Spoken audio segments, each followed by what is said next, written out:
Hello tourists, marahay na adlaw sa indong gabos. Good day everyone.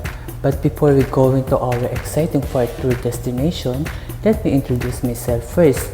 Hi, ang akong ngalan ay Jan Cedric A. Suarez, but you just call me Ced or Cedric if ever you want. By the way, I'm from SEC Travel and Tour, and I just want to introduce the coffee making for you all. So, are you all excited, my dear tourists? Here we go.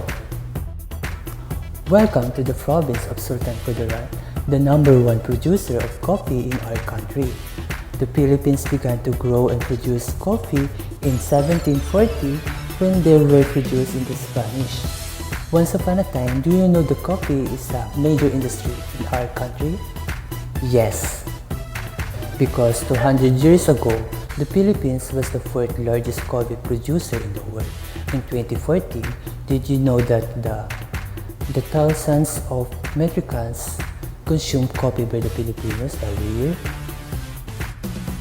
Did you know the Philippines is so very lucky because there are 4 coffees that grow here in our country.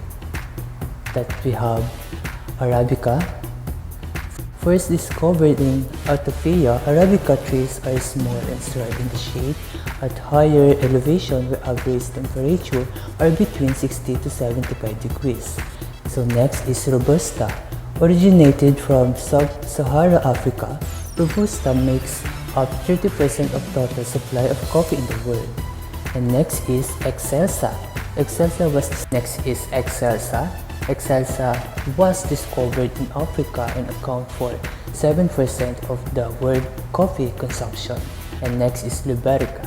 Liberica is the world's rarest type of coffee and is now cultivated mainly in the Philippines, Indonesia, and Malaysia.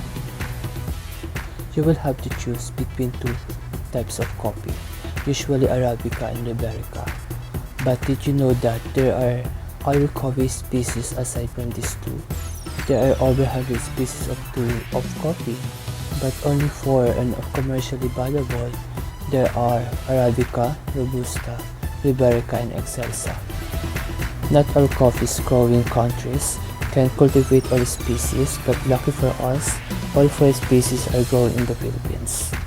Mindanao is the leading producer of coffee according to the record of the Department of Agriculture.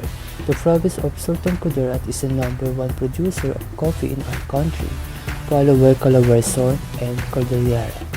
Do you know that around 4,000 hectares of coffee grown in the province of Sultan Kudarat? Under the Duterte's administration, the Philippines coffee industry was established in the 2017 to 2022 to help lift the coffee industry. So this program also aims to make the Philippines soft-real because the demand for coffee is continues to increase. In the worldwide, Brazil is the leading grower of the coffee in the world. And that is an hour tour information about the coffee history of our country. And if you have any question or clarification, don't hesitate me and don't forget to enjoy the entire tour. God bless.